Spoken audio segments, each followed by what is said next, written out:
Welcome back to Movies TV Mad. Of course, you can follow me on Twitter at Movies TV Mad. And welcome to Tuesday's edition of the MUFC Daily. Mick, what are you smiling about? Your club is an absolute travesty. Did anyone see the pictures of Solskjaer? Packed bags, going to Norway on a break for a couple of days. Oh, I can't tell you on social media what that makes me want to do. I can't. Anyway, since we last chatted yesterday, quite a lot of water's gone under a very, very kind of soaked bridge. So, journalists are saying that Manchester United do not trust Ole Gunnar Solskjaer, that most of the board want him out. But the most important people, Ed Woodward and the Glazers, are backing him. They're not backing him because they have any faith in him. They're backing him because they want to drag this out to the end of the season where they can take their time and make a choice on his replacement.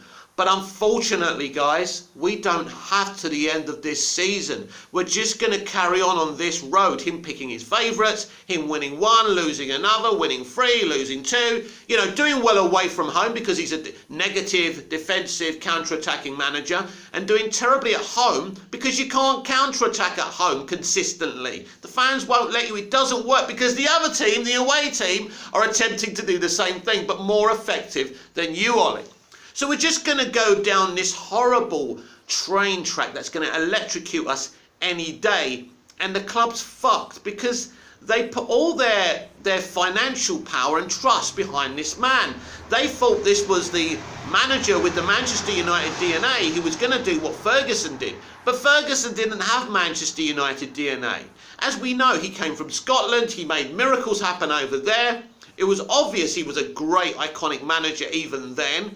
So Martin Edwards backed him because he had what it took, and we knew that. They knew that, but this is different. So I'm sorry to say this to people who like him and believe he shouldn't be disrespected, but Ole Gunnar Solskjaer is a fucking wally. He's a fucking wally with a license to be a football manager, and that's it. The more you look at him, the more you look at his fucking grin, you can see this is a guy bullshitting himself through life. So now something else has developed since the press releasing this stuff that Man United at this moment in time, let's just say, are not all agreed whether they should keep him or get rid of him. But it's looking like at this moment in time they're going to keep him. He's even been told to start preparing for the Watford game when he gets back from his little fucking hike in Norway.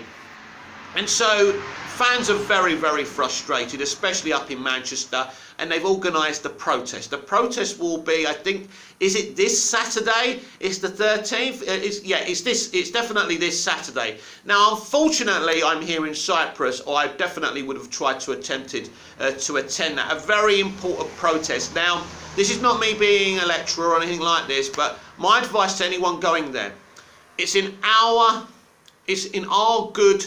What word am I looking for? It's to our advantage that we don't become aggressive, that no violence breaks out, and we do things like we did last time. Let's not be stupid. Let's not abuse our own club. Yeah, if you want to block them from coming in, if you want to create things that cause a problem, the most important thing is people standing, hundreds or maybe thousands of people standing outside Old Trafford is optics, and they're going to hate those optics. Listen, Manchester United, the Glazers and Ed Woodward, no, they have to remove this guy. I mean, he has to be removed, in my mind, by the Watford game before, the international break is over with. Because this is serious, and everybody knows now, even the ones still scared to say it, that this guy's no good, that he's, as I say, a fucking wally. He should not be anyone's manager. He shouldn't be fucking managing the men's department in Primark. This guy is a fucking calamity. How these people ever thought this was the guy to take Manchester United back to the Fergie room, out of the doldrums, is ridiculous. I believe there are other ex-Man United legends who could have done a solid job at least, but this wasn't the man. I don't think the boot room is impossible to work, but when you've got a wally like this running it, there's no chance. We know now people like Maguire, who Ollie's put his faith in, have pulled the rug from beneath him. So it's interesting what he does. I mean, if he stays, Maguire has to be stripped of the captaincy But I think this guy's such a fucking wally, he won't. Maguire's the guy doing his wife. He's not actually doing his wife, but this is my analogy. Maguire's the guy doing his wife. Ollie knows he's doing his wife, but he's quite happy to put up with it as long as he gets his meals cooked for him and he gets a bit of souse once a week, right? Because let's face it, who would want to do more? But I'm not going to talk about my sex life. I'm just talking about Ollie's. Who would want to do Ollie more than once a week? Let's be honest about it. Anyway, getting personal now, I'm sorry, but I'm frustrated like everyone else. So I don't think he'll strip Maguire of the captaincy, and I don't think he'll drop Maguire. But the look on his face when the reporter told him what Maguire said on Saturday was a fucking picture. But, you know, a proper manager would never have lost it. He just would have, looked cool. Yeah, that's one of those things. But Maguire shouldn't be saying that. But Maguire's looking, you see, the problem is Maguire's looking for excuses without blatantly saying that they don't trust the manager. They don't understand his instructions. They don't understand for the life of them why they're playing 5 to 7 at the back. Nobody understands that. Not you, not me. But basically, these debates are fucking pointless. This guy should go. We don't want it. We don't want you here. Just go. Leave us alone. Remove your reign of terror from our fucking lives. As someone said on a video yesterday, we used to embrace ourselves in all things Manchester United to escape our everyday dreary fucking lives. Now we're trying to escape Manchester United and there's nowhere to go. Imagine the depression out there and the mental health, damage this is doing to fans, because fans use Manchester United and mix in with the fans on social media and things like that to escape their lives that could have this issue or that issue. And now we're attempting to escape Manchester United. This is bad. Now, I will look at the club's point of view for a minute here. Now, first of all, they should never have appointed him. It was fucking obvious. Fucking obvious. And I'll talk about him and my feelings to him from caretaker to permanent manager. I've mentioned it before, but I want to make my position clear so people don't think I'm a flip-flopper and all of a sudden saying Ollie out, because that's not the case. So, at the end of the day, we're here. This is where we are. And I just want to give the club's point of view to that. So, to the club's point of view, right, forget their mistakes, bringing him in the first place. But they're in a position now where they don't have any options, right? There's options out there, but it's difficult because they're going to have to pay more compensation to get these people in. Where if they wait to the end of the season, they can make a really well-measured decision. And I understand that. But the problem is, because of their bad decision-making, they gave him a new contract. It's bad enough they gave him a permanent contract to begin with. But to see what he did last season, which was bottle, winning a trophy, just about finishing second, anyone would have saw this is time to part ways and say, you've taken us as far as we can. Thank you. It's time for an elite manager now. But not these people. They've given him a permanent contract. They're negotiating with his coaching staff as well. They surely don't watch the games and they know nothing about the game to be doing this. And this is a desperate situation. So, yeah, I will just quickly tell you my thoughts on Ollie when he first came.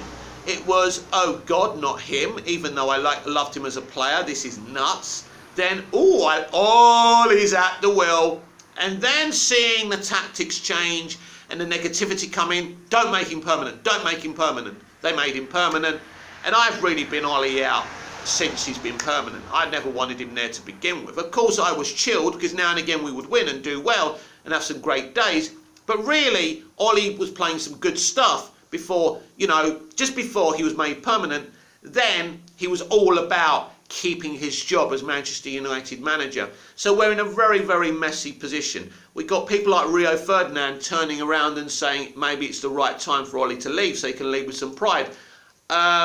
Rio, it's a bit too late for that. The moment for that, as I've already said, was the end of last season. And so obviously Rio Ferdinand's a bit of a businessman. He realises that the fans are rising up against the ex-legends who are defending Solskjaer and, targeting the players whose fault it's not. It's down to the manager, it's down to the owners, it's down to them. Now, we got this event on Saturday and already there's a divide on what it should be about. Some people can't see past Glazers out. Some people believe it should be about both. And some people think Ollie's name shouldn't be mentioned. Here lies the problem. So you've already got a messy situation where people are arguing, blocking each other on Twitter. They could end up, you know, arguing when they're supposed to be standing together against the Glazers and Ollie. How would I do it if I was running the thing? It has to be Glazer out and Ollie out. Ollie can't get out of this. This is not just a... You wouldn't be going there if you didn't want the manager out. If they had got rid of him or just let him go at the end of last season, we wouldn't be in this position now. So if you're demonstrating, it has to be for Ollie out and Glazers out, in whatever order you want. But both those names have to be on your placards. Because if it is just Glazers out, and of course if you get rid of the Glazers, you get rid of Ollie anyway. And they are the main problem, of course they are. But let's let the message go out there that you want both these people out. Otherwise, stay at home and don't bother. And that's my opinion about that. This has been the MUFC Daily. I am Mick, your host with the most. Just ask your girlfriends and your wives. Like, comment, subscribe. Please hit the notification bell so you never miss this perfection. And I don't know what developments we're going to get before tomorrow's MUFC Daily. If he's sacked, which at this point I'm going to fucking celebrate. I wasn't before, but I am now. Since he smiled at the fucking camera before he went on his little hike to Norway, he's really pissed me off now. So I'm going to celebrate if he gets sacked. Will he get sacked before tomorrow? I don't know. Will he get sacked before the Watford game? I still have about a 50 to 65 confidence that he will be sacked. I just can't believe they're going to allow this man to manage another game. And I have to keep with that fault. But there's a little chance he'll still be here. If he's here for the Watford game, it's embarrassing for him, but he won't quit. And people keep on saying, I know I was supposed to go, but, you know, people keep on saying, why would he let go of the money, the compensation? Yeah, Ollie, you shouldn't quit. Of course he should quit, because he claims he loves the club. His defenders, claim he loves the club. Well, if you love something, you go before you hurt it. He's hurting it now, so he would resign and give up the money. The man's a fucking millionaire already, but he's greedy. It's not about the compo. He wants the legitimacy of being Manchester United manager, and he doesn't want to let it go. But sooner or later, this manager will be fired. From November to December, he'll be gone. So I wouldn't worry too much about it. It's just a waiting game to see when it actually happens. So until tomorrow's MUFC Daily, I'll see you again soon. Until then, goodbye.